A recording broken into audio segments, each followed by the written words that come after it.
Amitabha, Otep Shalom, Salam Alaikum. Ramage depuis le 237. Bien heureux de vous retrouver en ce jour pour un nouveau chapitre de Bon à savoir. Le Bon à savoir d'aujourd'hui a été demandé par une dame depuis l'Allemagne. Ramage, que se passe-t-il quand on fait de l'amour avec des bijoux? Est-ce mal? Regardez dans votre petit écran et pose la question. Ma chère sœur, c'est un couteau à double tranchant. Il faut d'abord déterminer le type de bijoux que vous portez pendant le coït. Et à quelle heure? Est-ce que c'est la nuit? Est-ce que c'est le jour? Les bijoux ont deux polarités. Généralement, soit elles sont feu, soit elles sont eau. Les bijoux argentés, par exemple, sont reliés à la planète Lune. Ok? Ou encore à la sphère lunaire. Et ces énergies sont en contact avec l'eau.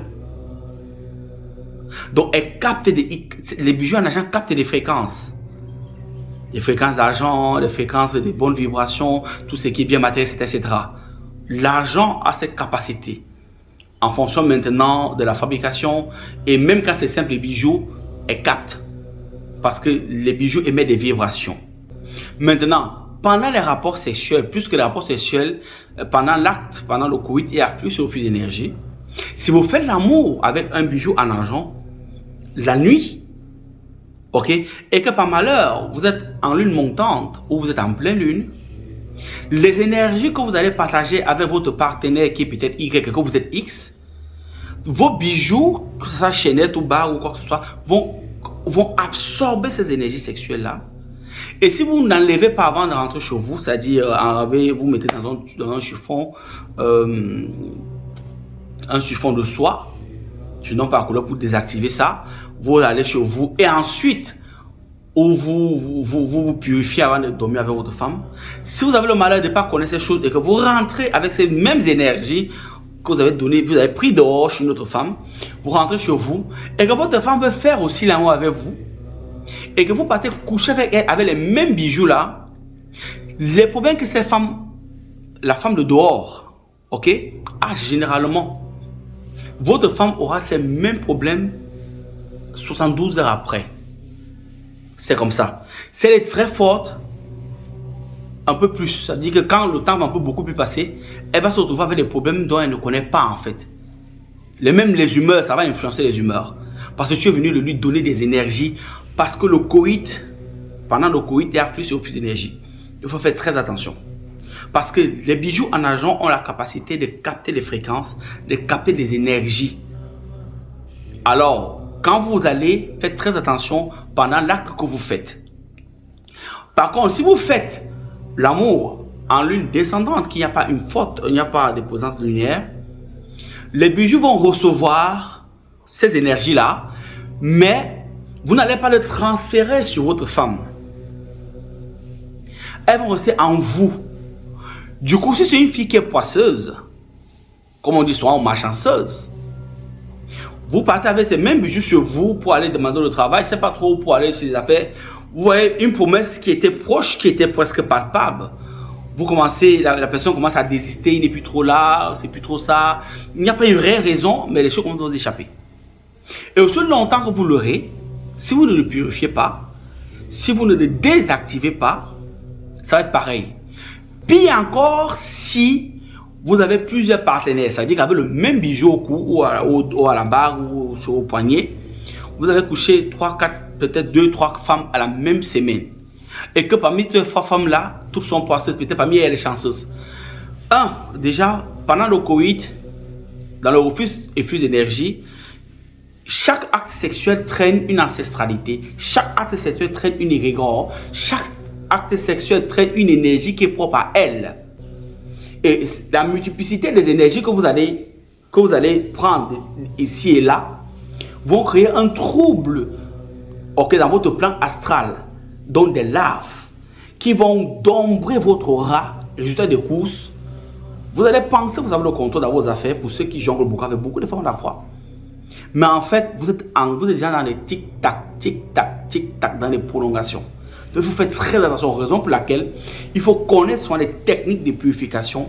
Il faut connaître comment désactiver des bijoux que vous portez souvent et à quelle fréquence il faut le faire. C'est très important. Maintenant, pour ceux qui portent des bijoux en or, l'or est lié au soleil, à l'élément feu. L'or attire l'argent, attire le pouvoir, attire la royauté. L'or. C'est pour ça que dans les palais présidentiels, il y a toujours des trucs avec de l'or. Maintenant, si vous portez un bijou en or et que vous avez le malheur de faire l'amour avec une femme en journée, si le soleil est au zénith, les énergies pendant le coït sont multipliées, c'est-à-dire ça absorbe toutes ces énergies-là. Résultat des courses, vous devenez lourd. Souvent, vous ne le sentez pas parce que le plan astral n'a rien à voir au plan physique. Le temps d'exécution là-bas peut traîner, mais c'est déjà en marche. Et comme je disais tantôt, si vous êtes quelqu'un à femme, c'est-à-dire vous avez 1, 2, 3, 4 partenaires, ou vous êtes une femme à homme avec plusieurs partenaires, c'est-à-dire vous voulez faire l'amour, vous avez des bijoux sur vous, vous jouez, je ne sais pas trop, à la fille dangereuse, ou pour vous c'est un fantasme, j'en sais rien. Vous captez ces énergies de Y, vous allez capter ces énergies de X peut-être, vous allez capter ces énergies, je ne sais pas trop, de W, on va parler ici. Les sommes de ces énergies-là vont créer un désordre sur le plan cosmique ou encore sur votre plan astral qui va dombrer ou encore qui va assujettir comme ça votre aura avec le temps. Du coup, ça amène les promesses non tenues, ça amène les échecs à répétition, ça amène la lourdeur financière, etc. etc. D'où, en réalité, quand on pratique le coït, puisque c'est un acte magique à la base, l'acte sexuel a pour but de créer. On le fait nu, sans artifice, sans rien. Pas de bijoux, pas de bague. D'abord, les initiés, quand ils veulent faire l'amour, excepté pour ceux qui ont peur d'être envoûtés par des femmes, c'est-là justement les talismans ou parfois des chaînettes ou des trucs. Là, ça a un but précis. Le médaillon se charge, ou encore la chaîne ou la gommette se charge de capter ces énergies, de convertir ces énergies, ok, et puis de les disperser sur les plans astraux. Ok? D'autres bijoux absorbent, mais ils les condensent. Dans un cycle qui est recommandé, si c'est un bijou en argent, quand la date arrive, vous le désactivez, vous purifiez, ensuite vous reportez. Ça, c'est quand il est à but talismanique. Ok?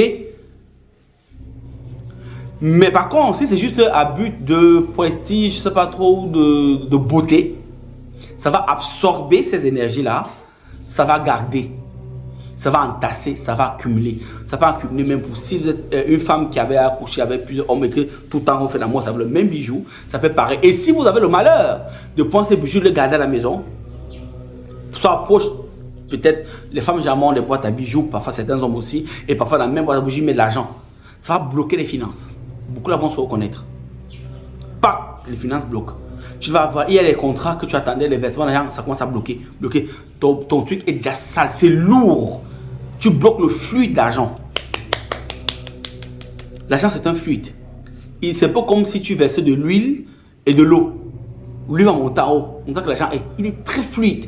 Il suffit d'un petit truc, il bloque, il ne fonctionne plus. Donc, il faut savoir se décharger en fait de ça en fait. Parfois, c'est des détails qui vous manquent. Parce qu'on ne vous l'enseigne pas où vous allez souvent. C'est les choses minutieuses, parfois des petits détails que vous oubliez qui font de vous ce dont vous êtes. Dans vos affaires, dans vos vies réelles, etc. etc. Parfois même, vous vous retrouvez dans des climats d'humeur avec votre épouse ou votre époux sans savoir pourquoi. Parfois, c'est le médaillon qu'il allait voir la tease avec, ou c'est la médaille que toi tu allais voir le show avec, ou le sugar daddy avec, ou le bon gars. C'est ça qui te crée les histoires. Parce que ce sont des énergies qui peuvent carrément se propager dans une maison et couvrir l'aura de la maison. Parce que la maison émet aussi une autre énergie. Parce que c'est un socle où on dort. Il faut faire très attention aux choix, aux actions que vous posez. La nature horreur du vide. Donc, une fois que vous allez connaître ça, mieux vous allez aller. Maintenant, les bijoux qui sont des alliages, c'est-à-dire argent et or, il y a une façon de les porter. Et généralement, quand on veut faire l'amour, il y a des heures pour ça, pour jongler ou pour contourner ces choses. Oui, généralement, c'est au lever du soleil, donc 9 et poussière, ou au coucher du soleil. Mais les heures là, les heures qui sont espacées, faites pas l'amour avec ça. Parce que ça ne sera d'aucune utilité. Ok? Donc, un jour, je vais revenir avec les polarités des bijoux, les matières, les planètes auxquelles elles sont reliées, pour qu'on entre en profondeur, on verra bien, si je me rappelle. Donc, c'était bon pour aujourd'hui. J'espère vous avoir éclairé là-dessus. Les bijoux, c'est bien, mais faire l'amour avec les bijoux, il faut savoir s'en servir. Parce que parfois, ça peut foutre en l'air. Amitabha à vous, c'est un plaisir de participer avec vous. C'est au match de plus 237. C'est la fée qui gagne. Aigle. C'était le padre.